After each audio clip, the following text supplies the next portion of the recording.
ईद ए मिलाद निमित्त राष्ट्रपती द्रौपदी मुर्मू, पंतप्रधान नरेंद्र मोदी, राज्यपाल जिष्णुदेव वर्मा यांनी देशवासियांना शुभेच्छा दिल्या आहेत.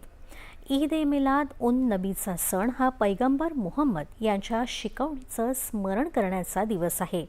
त्यांची शिकवण आपल्याला सदाचार आणि कर्तव्यनिष्ठेच्या मार्गाचं अनुसरण करण्यास प्रेरित करते. मुहम्मद पैगंबर यांचा उदात्त आदर्श आपल्याला एक सर्वसमावेशक आणि विकसित भारत घडवण्यासाठी सक्रियपणे योगदान देण्यासाठी प्रेरित करत राहोत, असं राष्ट्रपती द्रौपदी मुर्मू यांनी आपल्या संदेशात म्हटलं आहे. पंतप्रधान नरेंद्र मोदी यांनीही ईदनिमित्त देशवासियांना शुभेच्छा दिल्या आहेत.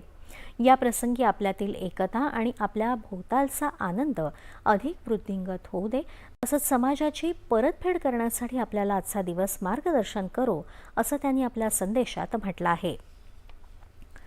प्रेषित मोहम्मद पैगंबर यांचा जन्मदिवस असलेला ईद ए मिलाद हा सण त्यांच्या प्रेम, दया आणि त्यागाच्या शिकवणीचं स्मरण करून देतो, असं राज्यपाल जिष्णुदेव वर्मा यांनी आपल्या संदेशात म्हटलं आहे.